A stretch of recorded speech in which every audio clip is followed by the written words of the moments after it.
నేను పుట్టిన ఈ భారతదేశ గడ్డ సాక్షిగా చెప్తున్నాను. ఈ వీడియోలో గనక నేను రాధా మనోహర్ దాస్ గారి బట్టలు విప్పకపోతే మీరు దేనికంటే దానికి మత పిచ్చి ఉన్న హిందూ అయినా క్రైస్తవుడైనా ముస్లిం అయినా సమాజానికి హానికరం. గీతా బైబిల్ ఖురాన్తో పాటు రాజ్యాంగాన్ని రక్షిద్దాం, మతతత్వవాదుల్ని తరిమి కొడదాం, మానవత్వాన్ని పెంపొందిద్దాం.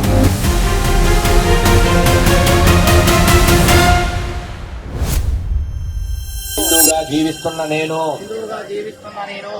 హిందువుల దగ్గరే కొంటాను, హిందువుల దగ్గరే తింటాను, హిందువుగానే ఉంటాను, హిందువులనే కంటాను. మీరు సంచారి జీవి కదా, మీరు కారులో తిరుగుతారు కదా, మీరు డీజిల్ కార్ అయి ఉంటుంది.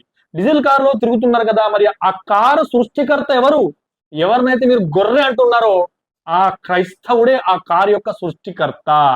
ఇక మీరు కారులో తిరిగే ఆప్షన్ లేదు, ఆ కారును కూడా లాగేసుకున్నాను బాబాయ్. మీరు చాలా తెలివైన వారు. నేను డీజిల్ కార్లో తిరగడం పెట్రోల్ కార్లో తిరుగుతా అంటానేమో. ఆ పెట్రోల్ కార్ను తయారు చేసి సృష్టికర్త కూడా ఎవరినైతే గొర్రె అంటున్నారో ఆ క్రైస్తవుడే బాబాయ్. ఇక మీ దగ్గర పెట్రోల్ కార్ కూడా లాగేసుకున్నారు. మీరు చాలా తెలివైన వారు. మీరు అనొచ్చు, నేను డీజిల్ కార్లో వెళ్ళను, పెట్రోల్ కార్లో వెళ్ళను, నేను బైక్ మీద వెళ్తాను అనొచ్చు, అంటారు కూడా. అయితే మీరు ఏదైతే బైక్ మీద వెళ్ళాలనుకుంటున్నారో ఆ బైక్ సృష్టికర్త కూడా ఎవరినైతే మీరు గొర్రె అన్నారో ఆ క్రైస్తవ సోదరుడే బాబాయ్. సో మీ దగ్గర నుంచి ఆ బైక్ కూడా లాగేసి, మీరు చాలా మేధావి కనుక నేను కారులో వెళ్ళను, బైక్ లో వెళ్ళను, సైకిల్ మీద వెళ్తానంటారేమో. కానీ ఆ సైకిల్ ని తయారు చేసిన సృష్టికర్త ఎవరో తెలుసా? ఆయన కూడా మీరు ఎవరినైతే గొర్రె అన్నారో ఆ క్రైస్తవ సోదరుడే ఆ యొక్క సైకిల్ సృష్టికర్త. మీ దగ్గర సైకిల్ కూడా లాగేసుకున్నాను బాబాయ్. అంతెందుకు బాబాయ్, మీరు వీడియోలు చేసి యూట్యూబ్ లో పెడతారు కదా, ఆ యూట్యూబ్ ప్లాట్ఫామ్ ని తయారు చేసింది కూడా ఇద్దరు క్రైస్తవులు, ఒక ముస్లిం సోదరుడు బాబాయ్. ఇంకా మీరు యూట్యూబ్ లో కూడా వీడియోలు పెట్టేటువంటి అవకాశం లేదు, ఆ యూట్యూబ్ కూడా మీ నుంచి లాగేసుకున్నాం బాబాయ్.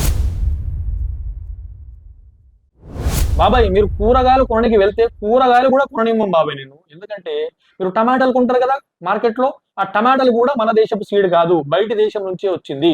సో మీ దగ్గర నుంచి టమాటాలు కూడా లాగేసుకున్నాను. మీరు పచ్చిమిర్చి తింటారు కదా, పచ్చిమిర్చి కూడా మన దేశపు సీడ్ కాదు, బయట దేశం నుంచి వచ్చింది. సో దాన్ని కూడా లాగేసుకున్నాను. మీరు ఎల్లుల్లి తింటారు కదా, ఎల్లుల్లి అది కూడా బయట దేశపు సీడే, దాన్ని కూడా లాగేసుకున్నాను బాబాయ్.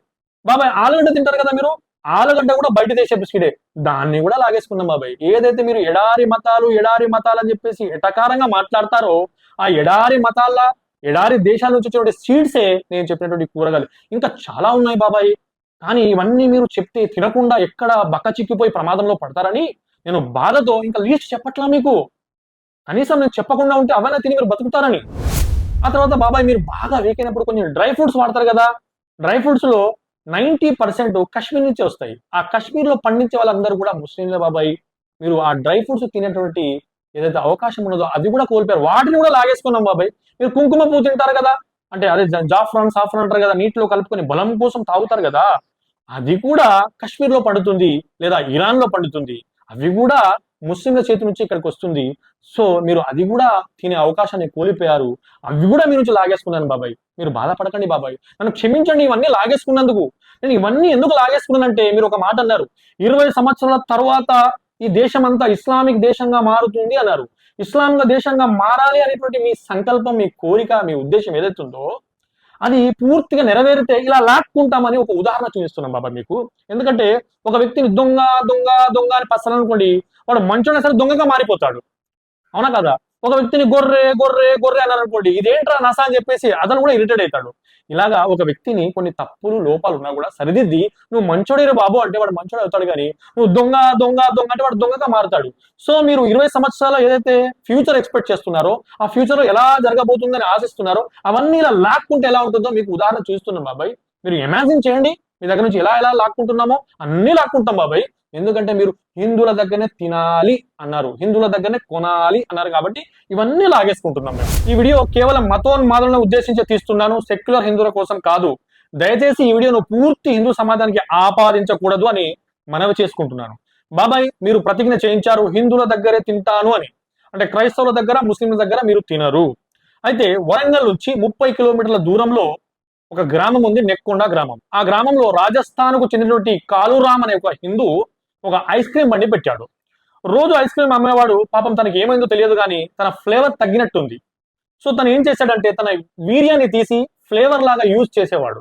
ఇలా ఒక రోజు కాదు, 2 రోజులు కాదు, చాలా రోజుల నుంచి తన వీర్యాన్ని ఫ్లేవర్ గా ఐస్ క్రీమ్ లో కలిపి ప్రజలకు తినిపిస్తున్నాడు.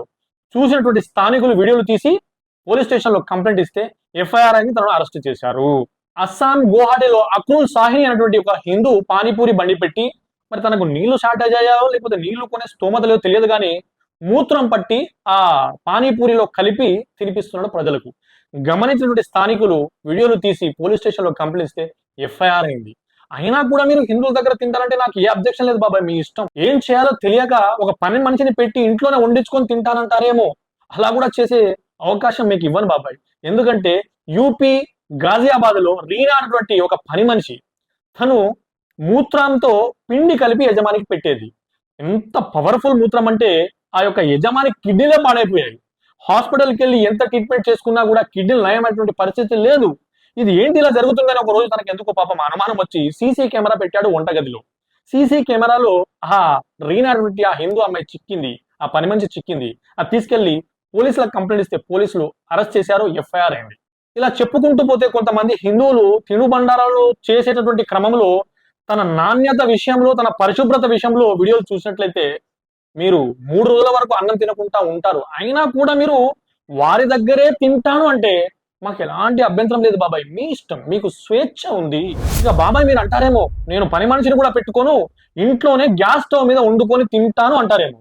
మరి ఆ గ్యాస్ స్టవ్ కూడా కనిపెట్టింది మన క్రైస్తవ సోదరుడే. ఎవరినైతే మీరు గొర్రెలు అంటున్నారో ఆ క్రైస్తవ సోదరుడే గ్యాస్ స్టవ్ కూడా తయారు చేశాడు. మరి ఈ ఆప్షన్ కూడా మీ దగ్గర లేదు, మీ గ్యాస్ స్టవ్ కూడా లాగేస్తున్నారు. మీరు అంటారేమో నేను కట్టెల పొయ్యి మీద వండుకొని తింటాను అని, కానీ ఆ కట్టెల పొయ్యిని వెలిగించడానికి అగ్గిపుల్ల కావాలి కదా. ఆ అగ్గిపుల్ల సృష్టికర్త కూడా ఎవరో తెలుసా? మీరు ఎవరినైతే గొర్రె అంటున్నారో ఆ క్రైస్తవ సోదరుడే అగ్గిపుల్ల సృష్టికర్త. మీ దగ్గర నుంచి అగ్గిపుల్ల కూడా లాగేసుకున్నాను బాబాయ్. ఇక బాబాయ్ ఏం చేయాలి, ఏం చేయకూడదు, ఏం తినాలి, ఏం తినకూడదు, ఎటు వెళ్ళాలి, ఎలా వెళ్ళాలి ఆలోచిస్తూ మీరు బక్క చిక్కిపోయి నెత్తిపై ఒక తడిగుడ్డ వేసుకొని ఇంట్లో మూల కూర్చొని ఫ్యాన్ వేసుకుందామని, లేదా లైట్ వేసుకుందామని, లేదా కూలర్ వేసుకుందామని, లేదా ఏసీ వేసుకుందామని ప్రయత్నించే అవకాశం మీకు లేదు బాబాయ్. ఎందుకంటే ఇవి కూడా మేము లాగేసుకున్నా బాబాయ్. ఎందుకంటే కరెంటు తయారు చేసినటువంటి, లైట్ తయారు చేసినటువంటి సృష్టికర్త ఎవరు అంటే ఎవరినైతే మీరు గొర్రె అన్నారో ఆ క్రైస్తవ సోదరుడే. ఈ ఛాన్స్ కూడా మీకు లేదు, ఇవి కూడా లాగేసుకున్నా బాబాయ్ మీ దగ్గర నుంచి. బాబాయ్ ఇక నేను కొన్ని ఫ్రూట్స్ తినైనా సరే బ్రతకగలను, ఈ ఫ్రూట్స్ తిని నేను హెల్దీగా తయారవుతాను అనుకుంటున్నారేమో, ఈ ఛాన్స్ కూడా మీకు ఇవ్వం బాబాయ్. ఇవి కూడా లాగేసుకుంటాం. మీరు అరటి తినలేరు, బయట దేశందే. మీరు ఆరెంజ్ తినలేరు, బయట దేశందే. మీరు యాపిల్ తినలేరు, బయట దేశందే. మీరు ద్రాక్ష తినలేరు, ఇది కూడా బయట దేశపు సీడే. ఇంకా మీరు ఫ్రూట్స్ కూడా తినలేని పరిస్థితులకు వచ్చేసారు బాబాయ్. మీరు చాలా వీక్ అయిపోతారు. నాకు బాధేస్తుంది ఆలోచిస్తూనే, ఏం చేయాలి బాబాయ్? క్రైస్తవుల్ని గొర్రెలు అన్నావు కదా, మరి ఇన్ని మన భారతదేశానికి ఇచ్చినటువంటి క్రైస్తవులు గొర్రెలు ఎలా అవుతారు బాబాయ్? మనస్సాక్షిగా ఒక విషయం చెప్తున్నా క్రైస్తవ సోదరులారా, నేను ఒక ముస్లింగా ఉండేనా సరే ఎవరు ఏది చేశారు అన్నదాన్ని ఒక కృతజ్ఞతా భావంతో మాట్లాడతాను. ఎందుకంటే నేను విశ్వాసిని, నేను అవిశ్వాసిని కాదు.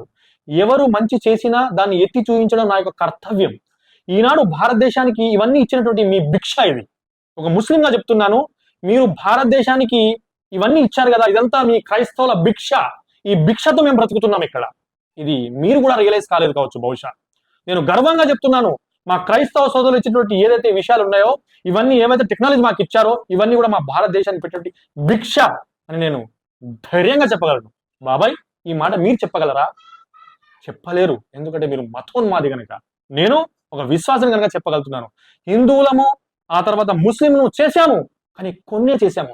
మనం చేసింది గోరంతా, కానీ క్రైస్తవ సోదరులు చేసింది కొండంత. ఏది నిజం, ఏది అబద్ధం, ఏది సత్యం, ఏది అసత్యం, ఎవరు ఎంత చేశారు అన్నది ఉన్నది ఉన్నట్టుగా చెప్పినప్పుడు వాడు నిజమైన విశ్వాసి బాబాయ్. కనుక మీరు రియలైజ్ కాండి బాబాయ్. ఈ మతోన్మాదాన్ని వదిలిపెట్టి మీరు హిందువుల దగ్గరనే తింటాను, హిందువుల దగ్గరనే కొంటాను, హిందువుగానే ఉంటాను, హిందువులనే కంటాను, ఏంటి మాటలు బాబాయ్?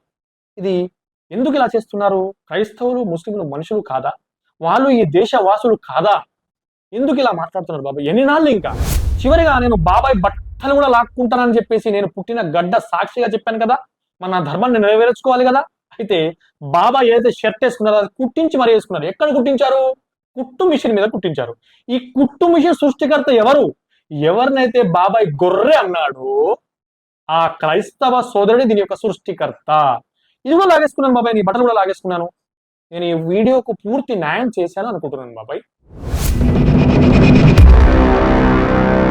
బాబాయ్ ఆలోచన ఎలా ఉందంటే, మన ఇండియాకు పాకిస్తాన్కి యుద్ధం జరిగినా, చైనాకు ఇండియాకు యుద్ధం జరిగినా కూడా చివరిలో ఒక బాంబ్ వేస్తే వాళ్ళందరూ చనిపోతారు, మనం యుద్ధం జయిస్తాం అన్నప్పుడు బాబాయ్ అక్కడ నిలబడి ఉన్నాడు అనుకోండి, లేదు లేదు ఈ బాంబు అంటే వేయకూడదు, ఎందుకంటే ఇది అబ్దుల్ కలాం తయారు చేసినటువంటి బాంబు, ఇది ఒక ముస్లిం తయారు చేశాడు, సో దీన్ని ముట్టుకోవద్దు అంటాడేమో. ఇలా ఉంది బాబాయ్ మీ ఆలోచన. ఇంకెన్నాళ్ళు బాబాయ్ ఈ ధోరణి? అందుకే ఒక కవి అన్నాడు బాబాయ్, ఆ కవి యొక్క మాటలు వింటే గుండె చలించిపోతుంది.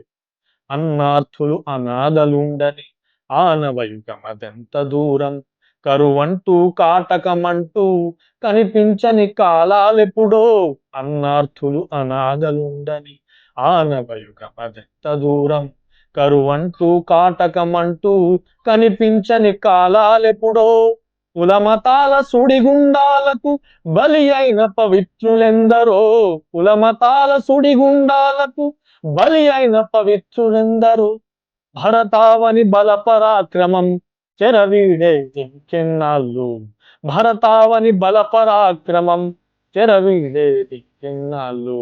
ఇలా అన్నాడు బాబాయ్ కవి. మీరు సమాజంలో మాట్లాడుతున్నారు, మీరు అడవిలో జంతువుల్లో మాట్లాడలేదు, మనుషుల మధ్యలో మాట్లాడుతున్నారు.